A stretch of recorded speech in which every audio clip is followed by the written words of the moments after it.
What's going on, y'all? Hope everybody's having a great day. Hope everybody had an amazing Christmas. I know I did. And I'm wishing everybody a happy new year.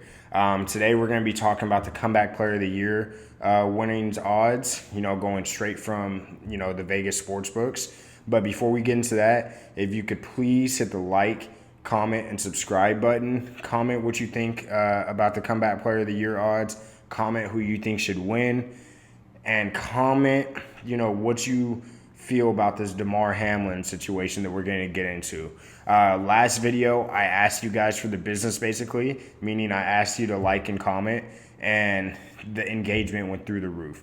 So today, if we could have, a like goal of like 50 likes, guys, that would just mean the world to me. It would push the video out to a lot more people, and a lot more people will see the channel. But getting right into it, I'm going to try and put this on my screen. I'm not the best with technology, but right now, the Vegas odds has Hamlin leading the front to win comeback player of the year, followed by Joe Flacco, then Matt Stafford at 3, then Baker Mayfield at 4, and then Tua Tagovailoa at 5.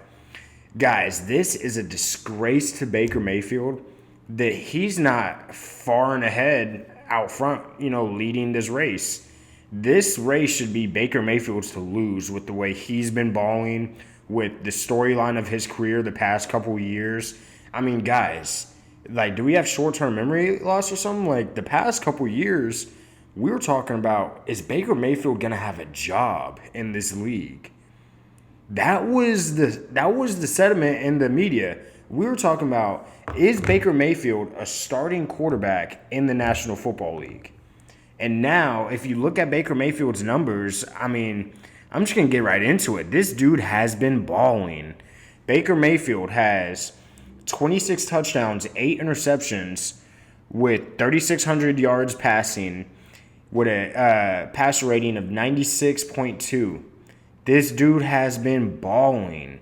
His past 2 games, his past 3 games, his yards was way down against the Falcons a couple weeks ago. But his past 3 games, he has 8 touchdowns, 0 interceptions.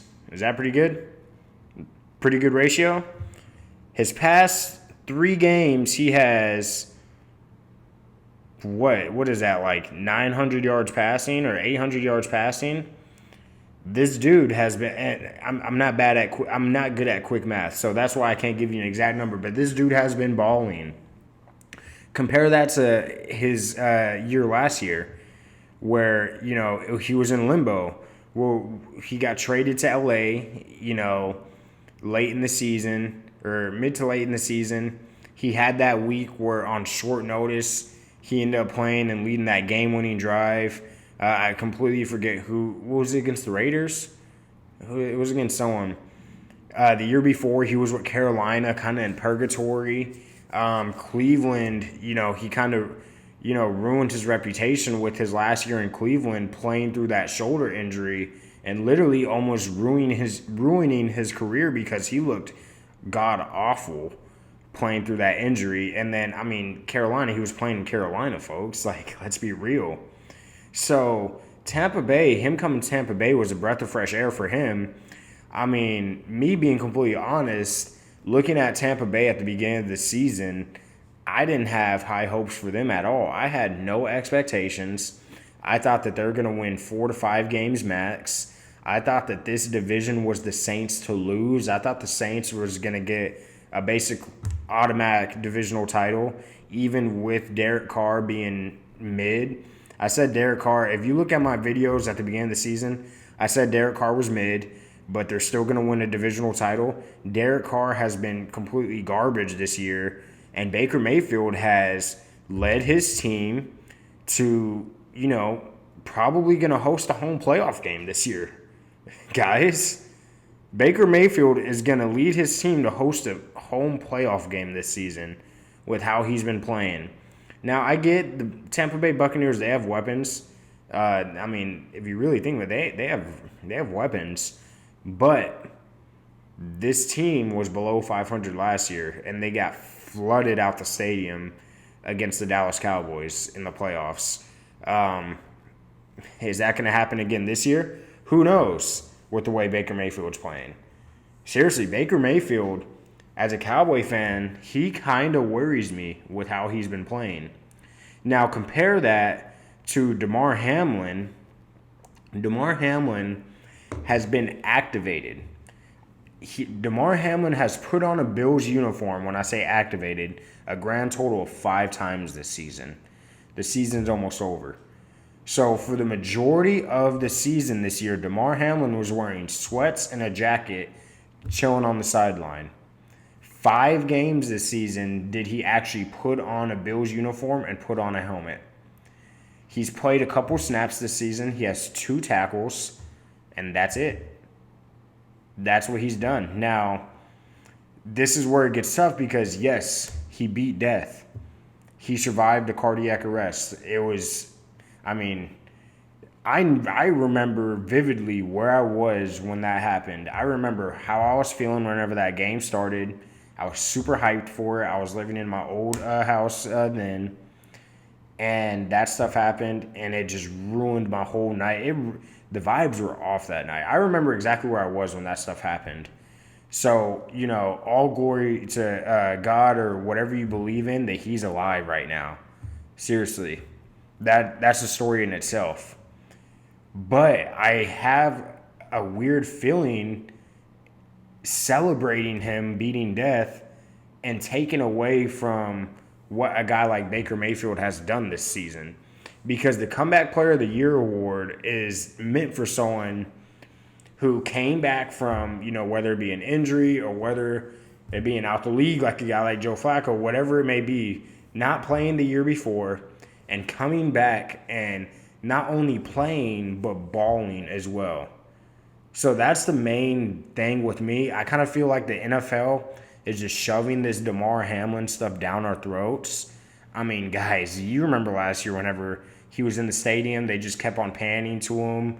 Like every chance they got, it was in that snow game. They just kept on showing him. I think it was in the playoff game that they lost against Cincinnati. They just kept showing him up in the press box. This year, at the beginning of the season, we kept on hearing about Damar Hamlin and things like that. There was a guy who got hurt this season. What game was it? Who were they playing?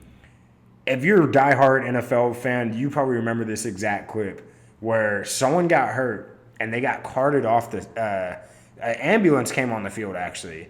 And they got taken out in an ambulance. And after the dude got taken off in the ambulance, they panned and showed the camera to Damar Hamlin.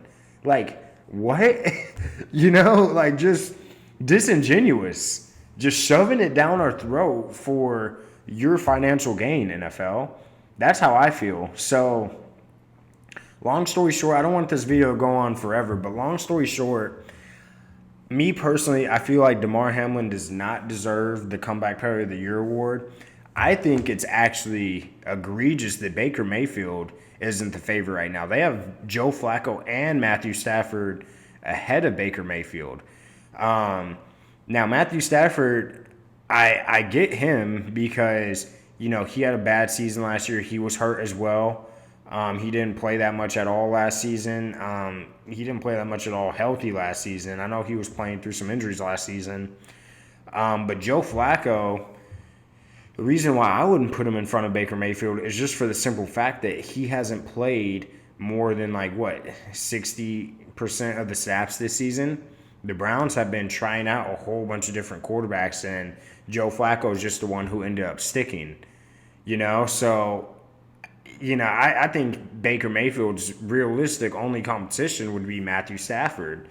The only reason why I wouldn't put Tua in that conversation is because Tua played a lot last season.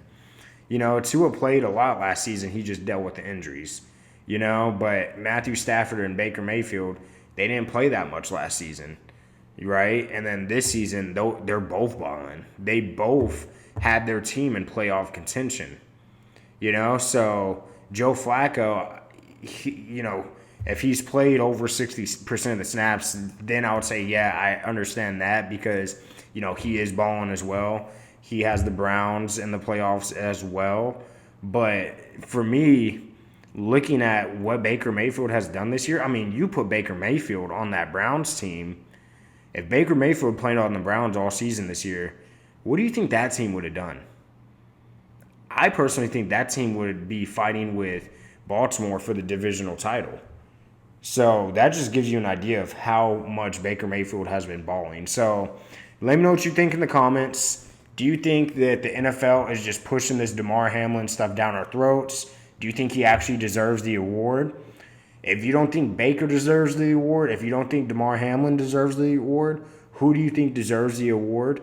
Let me know in the comments. Like I said, please like and subscribe, and I'll see you on the next video. Thank you.